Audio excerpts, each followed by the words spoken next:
There's a story from the days of the Roman Empire, from the times of Caligula and centuries before him.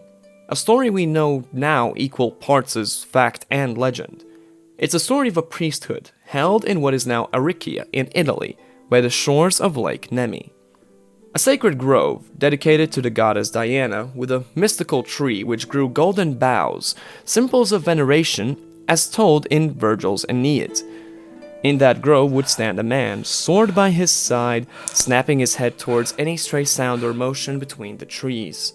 Terrified, and he ought to be, since he knows why he stands there and what will come for him. Come to replace him, in fact.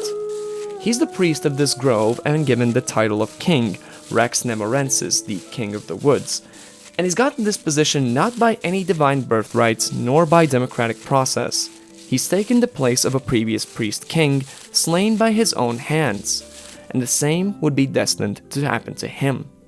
Thomas Babington Macaulay describes the traditions behind Rex Nemorensis in a poignant quatrain. Those trees in whose dim shadow the ghastly priest doth reign, the priest who slew the slayer, and shall himself be slain. Every waking hour, the priest would have to be wary, for if anyone managed to take a single branch from this sacred tree, they then held the right to kill him and take his place. To ascend to priesthood, to become a new target for the slaughter. Anyone willing to take this role would be truly desperate, and many of the stories surrounding Nemi claim that it was not too uncommon for the priest to be a former or runaway slave, or that it was even a requirement for them to be one. The reason this story exists as it does now and is known any better than other obscure practices within the Roman Empire is thanks to the works of James George Frazer. In a way, the father of modern anthropology. This story deeply intrigued him, and having heard it and drawn inspiration from William Turner's painting The Golden Bough, he set out to conduct his life's work, a broad anthropological study of human cultures and religion across the world. Frazer at first had struggled to understand how such a practice, which writers of the era like Suetonius had described as barbaric and Scythian in origin, could have persisted long into the Roman Empire's reign. He sought to find another place in the world where a similar practice was conducted, to uncover at least a couple of analogous rituals. Instead, what he found out was that this was at its core an almost universal practice, deeply rooted in collective human culture somehow. It was an ever-present mythology of a dying god.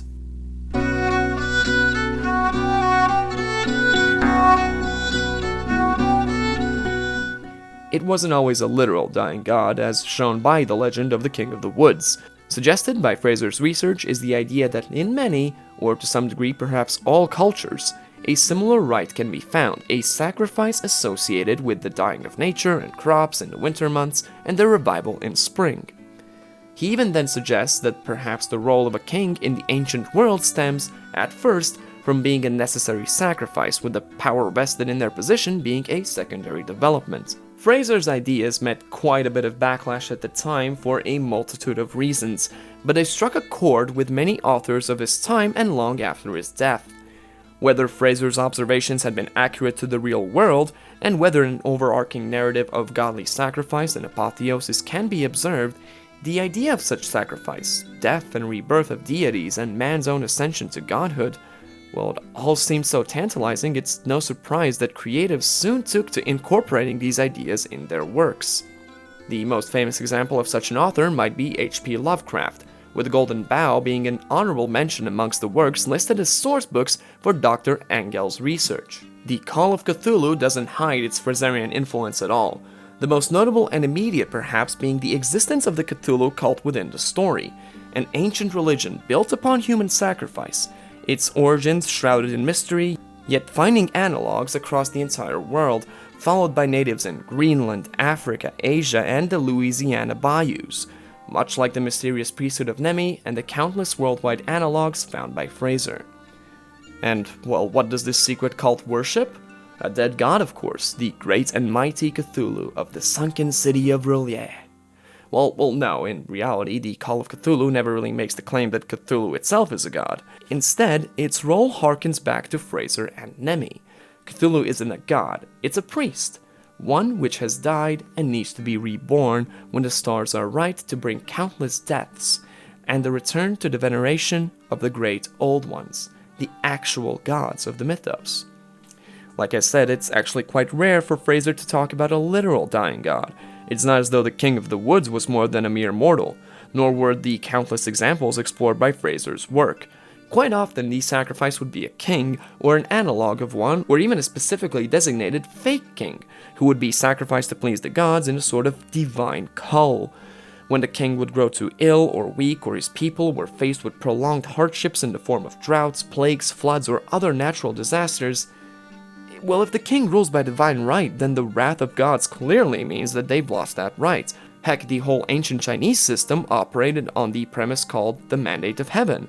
If the emperor wanted to claim he had divine right to rule, well, maybe he should try and not lose his position then. While the way Frazer divides all these practices is far more intricate and would require a video far longer than this one to get through, I'll instead divide them into three major categories as follows.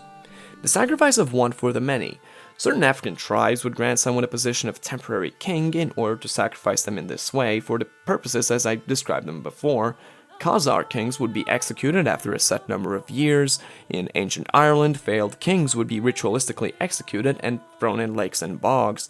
In Egypt, the pharaoh's entire role revolved around being a path to the afterlife for his people after his own demise. It's a type of often involuntary martyrdom for the sake of the broader society. The second form, the sacrifice of one for another. Sometimes, like in the case of Rex Nemorensis, it'd be incredibly direct, quite literally killing whoever came before you to take their place. A sort of direct usurpation or apotheosis fairly common in Bronze Age societies and the basis of many Greek myths. And the third, the sacrifice of many for one or for the whole. Ritualistic sacrifice either in the name of the god, the priest, society at large, or any individual, or for the honor of the gods. Sometimes it'd be material sacrifice or that of animals, but human sacrifice, well, happened. Mesoamerican civilizations, Bronze Age European civilizations, including the Romans, and quite notably Phoenicians and Carthaginians, who would, allegedly, sacrifice children in the hopes of extending their own lifespans. Like I said at the start of this video, Frazer's ideas met a lot of backlash. He was accused of unscientific practices, simplifying the rituals of various cultures, using improper Western terminology where it didn't belong, discarding data or altering it to fit his ideas, and most heinously for any historian, he never bothered with references. Even Frazer himself never intended for his work to be much more than speculation, saying more thorough work ought to follow suit. I'm by no means a fully fledged anthropologist, and so I'm not going to make the claim that I'm here to expand upon his work. Instead, having read The Golden Bough and heard of its cultural influence on media, starting with Lovecraft's writing and continuing on to a sort of Frazerian climax in Apocalypse Now, a movie which acts at times more like a play-by-play of Frazer's concepts, I came to understand more and more how Frazer's monumental research ended where it did, with the suggestions that there was something at the core of all culture which pointed to this rite of godly sacrifice. Because when I did a far less monumental amount of research into fiction, by which I mean, honestly, watching a bunch of highly rated movies, playing a ton of video games, and watching a whole lot of anime, I came to a strangely similar conclusion. Whether or not Frazer was right about the idea of ritualistic sacrifice and mortal apotheosis being a part of culture and religion ingrained in ancient human society across the world, I think it might be a part of modern culture, at least within the boundaries of fiction, in part, likely thanks to Frazer's own influence. There's a variety of spoilers ahead with timestamps to avoid them scattered throughout, but I've taken to avoiding unnecessary spoilers, and arranged this video to go from least to most spoiled media. For a start, the first example I could think of for a Frazerian type sacrifice within a story comes from the literal first story we know, the Epic of Gilgamesh. The story has a ton of what Frazer talks about, but to start off, Gilgamesh, god king of Uruk, angers his citizens by, honestly banging their wives mainly, to the point where they beg the gods for help. They in turn create Enkidu, a being of equal might to Gilgamesh with a mission to kill him. He's literally made to be the assassin, to usurp Gilgamesh's position, the fate of the king of Uruk the same as the king of the woods. But of course, famously, that doesn't happen. Enkidu faces Gilgamesh, only for them to then become greatest friends. They then kill the half-god Humbaba together, but not before Humbaba offers to make Gilgamesh king of his woods. Wow, how about that? Skipping ahead, after scoring the goddess Ishtar, the two of them kill the divine bull sent by her to wreak havoc. In retaliation, the gods have Enkidu killed. It's his death that spurs Gilgamesh on his quest for immortality. There's a sort of spin-off story to the Epic of Gilgamesh, though how canon it would have been to its contemporaries we don't really know. But it talks about how Gilgamesh needs to get his stuff out from the underworld because he dropped it in there. Enkidu goes down, is taken by the underworld, and returns as a ghost through godly grace. More death and rebirth, though far less powerful and dramatic than the original. Of course, the Epic of Gilgamesh became the archetype for fiction as a whole. It's the original hero's journey, and of course the climax of that journey is Enkidu's death, the point which is often marked as the abyss, the point of death and rebirth. That's already coded into the foundational building blocks of fictional writing, and leaves only one step away from the concept in the Golden Bough. A half-appropriate and half-ridiculous jump in example from the Epic of Gilgamesh to the Fate series, but especially Fate Zero. Every other episode in Zero seems to feature someone dying for the sake of someone else. The whole concept of the Grail War as a whole is exceptionally Frazer-like, the Holy Grail only arriving at the end of a bloody and usually futile war and countless deaths. Zero then ends with, well, a lot more death, all for the sake of a single person. A similar idea can be found in Fullmetal Alchemist Brotherhood. Equivalent exchange becomes a lot more morbid of a topic when you involve humans, and there's a damn good reason human transmutation is made illegal, but it still happens. The creation of the homunculi and the climax of the story both ultimately built around the sacrifice of the many for the benefit of the one. Of course, probably the most prominent example of this many for the one sacrifice and essential immortal man into the position of a god within the medium of anime is Berserk. And what else comes after the eclipse than the rebirth of the world under the reign of its new god and king? You can then find the reversal of this concept in the final moments of Code Geass. No spoilers here, but sacrificing a king ought to mean something to anyone who has seen the series. Well, actually, it might mean two different things, but I'm referring to the thing that isn't a dumb chess meme. In other anime, you'll often find the death of one for another. One example might be the twist and replacement, which happens in the second half of Death Note, countless examples of Truck-kun taking the lives of innocent losers trying to save someone else, and of course those losers being reborn in another world. But I think no series does as much in terms of emphasizing this sacrifice than JoJo's Bizarre Adventure. From the get-go, we have these sacrifices laid out in front of us. Dio's dad dies for his ascension, Jonathan dies for his. Then you have the deaths of Bruford, Dyer, Zeppeli. Just part 1 alone is a constant stream of people dying, so that whoever comes after them would grow in their ability, and that's just the start. The surface level, it goes so much deeper. The entire plot of JoJo revolves around Dio's choice in part 1, to utilize the stone mask in order to sacrifice his mortality. As he himself says, he gives up his humanity, JoJo, to ascend to a higher existence. He is his own victim and assassin, the priest, and his slayer.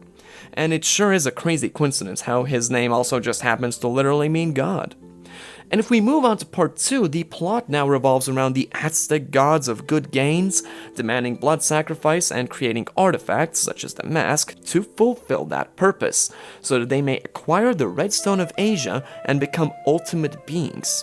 Another ascension. Like I said before, all of JoJo is full of sacrifices like these, but it's this one right here, where the symbolism is the most prominent, and it's so on the nose that putting it all together, I can only wonder if it was intentional. I mean, this is Araki we're talking about. He could have drawn inspiration from the Golden Bough, only to forget about it, or maybe he's literally just thought all of this up on his own and it only accidentally mimics these concepts and references perfectly. Both options are equally plausible when it comes to this man. It's also simply possible that these are, as I've said, parts of a sort of subconscious culture, building blocks which exist in our storytelling unintentionally. After all, save for occasional direct symbolism, these are all equally parts of the hero's journey. Some aspects, in turn, seem to have been influenced by other stories, such as the resemblance of the Pillarmen's stone forms and the human fascination with them, to the reactions of the people discovering the bas-reliefs in Call of Cthulhu. At this point you might be saying, Jesus Christ, Walter. And you'd be correct. Unsurprisingly, being a JoJo character himself, Jesus also embodies this godly sacrifice. He's called the Lamb of God for a reason. He is a sacrificial lamb. This is one of those comparisons that really got Frazer into some hot water at the time, but Jesus literally had the entire world's sins pinned to him and was then killed to save all of humanity. That sounds awfully similar to everything else I've mentioned so far, doesn't it? Plenty of mythological characters, and gods in particular, share fates like these.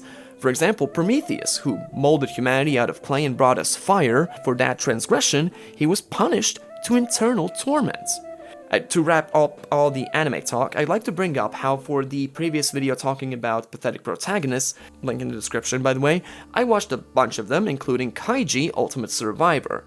It's a great show that tells the story of a low-life gambler who ends up in unpayable debts and is forced to take part in sadistic games held by Yakuza and the world's elite. The first game I watched and had an inkling in my mind about something I couldn't quite place.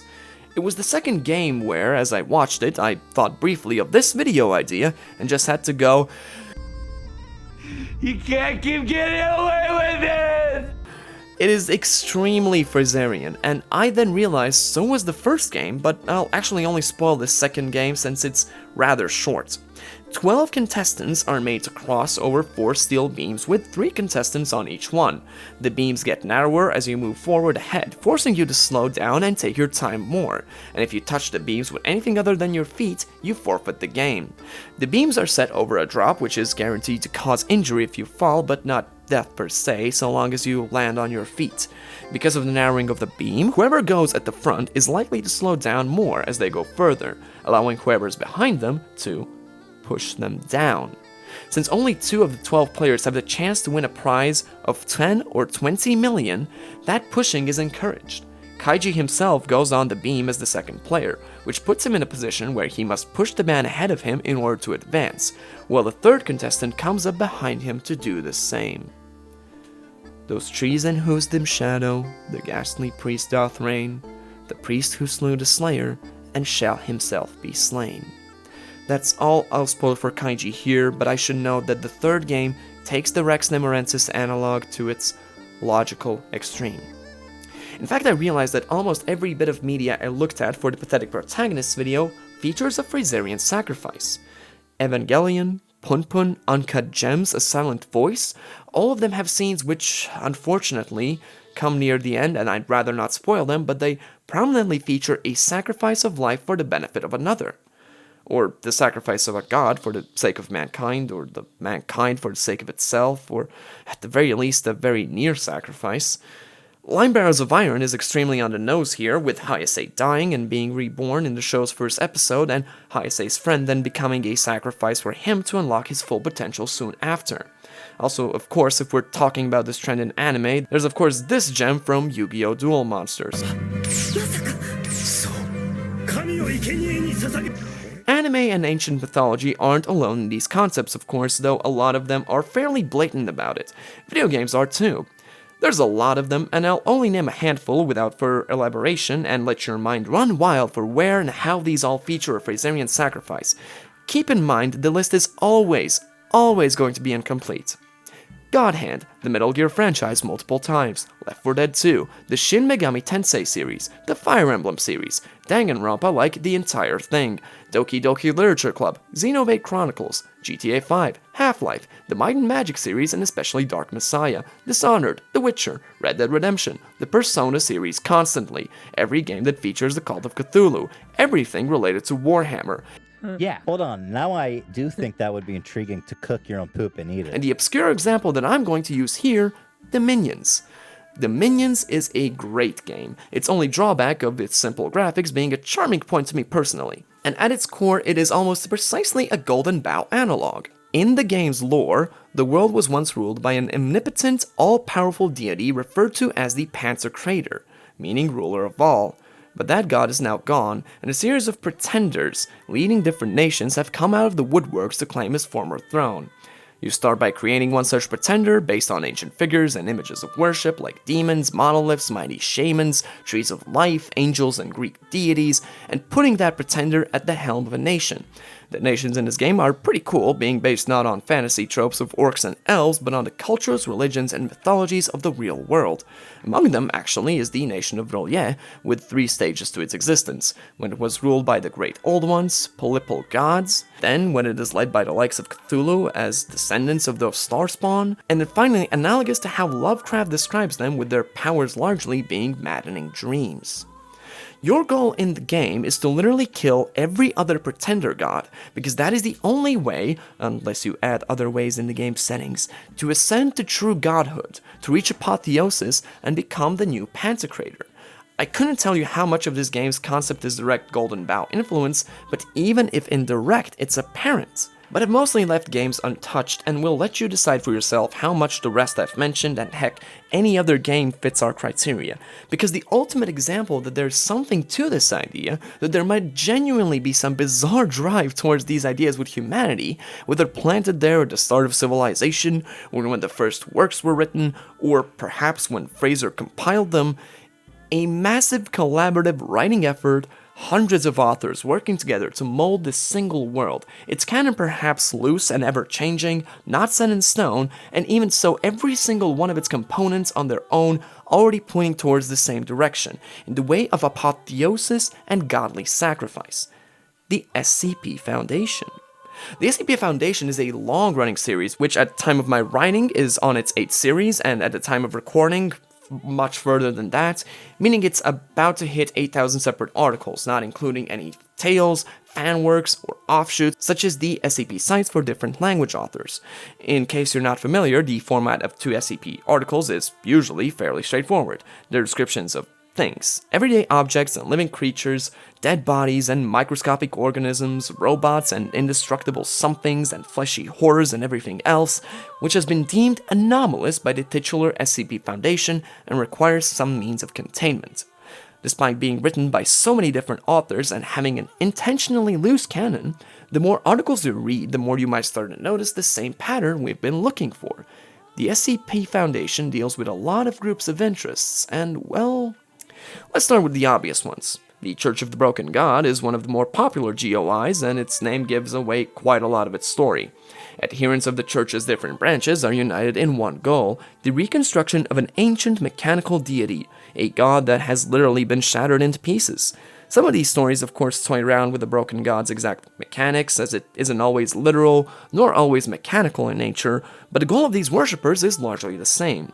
Then you have the Deva, remnants of an ancient, divine, matriarchal empire, which faced utter destruction at the hands of, well, something or other, depending on the canon, but their existence was preserved through an artifact, a book within which the Devites' entire history is written, so long as it is provided ink or blood. And as the story is written in the book, evidence is found in reality. The Devites gradually, through a last-ditch effort and sacrifice, revive themselves into existence. China has the Children of the Torch, which essentially intend to bring their gods, literal miniature suns which would set our entire planet on fire, into the world, while SCP-2481 brings up the mythical Jia dynasty, who used advanced technology to ward off that inferno, to kill those gods or weaken them, but as a result, they themselves disappeared, becoming legends. Most GOYs see similar themes, but my personal favorite are the Sarkites. They are on the surface a weird, evil death cult which creates abominations of flesh and bone out of living things, turning them into monsters, or in the case of the Kirak, well, they do some fairly gross stuff. Let's just leave it at that for now. Though not officially written as such, it's often headcanon that SCP-610, the Flesh That Hates, for example, is a Sarkite creation. The lore of the Sarkites, the Church of the Broken God, and Deva are all closely linked. The name Sarkite, in fact, comes from the ancient Greek predecessors to the Church, the Mechanites, who saw them as the evil, fleshy counterpart to their own mechanical glory. But they called themselves Nalka, meaning hunger. They were initially people enslaved by the Devites until they were freed by their messiah, Great Karcist Ion. After a great war of liberation left the Devites in ruins and confined to a city-state in Mongolia, the Nalka formed a great empire, the Kalmaktama Empire, or the Deathless Empire, which lived in a glorious golden age until an even greater war between them, the Mechanites, and the remnants of the Deva resulted in a near-total destruction of all three empires and the world, and quite notably, the Bronze Age collapse. But amidst all of that, Ion did something quite incredible. His enemy weren't just the Mechanites and the Devites. The Deva, in fact, were remnants of a greater force, Archons of the elder god Yaldabaoth. Yaldabaoth is simultaneously the creator god of the universe and all that live in it, and its destroyer, the cycle of existence, essentially just Yaldabaoth's metabolic cycle. Having defeated the Deva and the Archons, Ion allegedly went through to another reality to defeat Yaldabaoth and bring about a paradise with a rose-tinted sky. As is pointed out in the Sarcasm Hub on the Foundation website, the fact that no paradise came is a good indication that he probably failed, or at the very least is still in the process of usurping Yaldabaoth's power, of becoming a sort of primordial king of the woods, to reach his ultimate apotheosis. And in turn, in some Church of the Broken God canons, it was Yaldabaoth which was the being trapped within the body of Makane, the reason the god broke apart, and yet it was through the sacrifice of that god that humanity would advance technologically. Yaldabaoth, by the way, is a real mythical figure in Gnostic religions, and considered to be the bringer of knowledge to humanity, the serpent in the Garden of Eden which gave humans free will. I'm not here to make a grand theory on what all of this means about the way human culture works, or why exactly this is so prevalent of a theme within it. After all, Frazer too never set out to do such a thing. He simply wanted to make a sort of compilation of all possible examples in human culture across the world, just to shed some light on the priesthood of Nemi. He just wanted to find these examples of regicide and deicide, though he provided his explanations, he was never too explicit about them. To quote the preface of the abridged version of The Golden Bough, "Whether the explanation which I have offered of the institution is correct or not must be left to the future to determine. I shall always be ready to abandon it if a better can be suggested." Death is a scary prospect to most people, but it's also one of the few certainties of existence. Everyone has to die eventually, so it makes sense that in our fiction we toy around with that idea. When we kill off a character or see a town or nation or people destroyed in a disaster or grand sacrifice, we probably don't want it to be for nothing. So it comes naturally to us that death and destruction must come with a later benefit, apotheosis or the destruction of the culprit or simply a means to carry on. I don't really think there's some grand theory at play here that Frazer discovered something which had been hidden away in the corners of every living person's mind for millennia, and that it was this discovery I can now stand before you and say that it's still there. I don't know how much of it is influence from the Golden Bough itself, how much of it is the influence of ancient mythology and religion, and how much of it is something which does in and of itself exist within our society. I don't know why it always shows up in our works of fiction. I just think it's kind of neat, and I hope you might too. I might make a second video, however, giving my thoughts on how this all came to be, if this video does decently well. It seems like the video essay I did on the pathetic protagonist is shaping up to be one of the, if not most successful videos on this channel, which of course makes it unfortunate that it has been demonetized, so we'll see about this one. Remember to leave a like, a comment giving your thoughts, and subscribe if you would like to see more of this content as well. And I'll see you next time.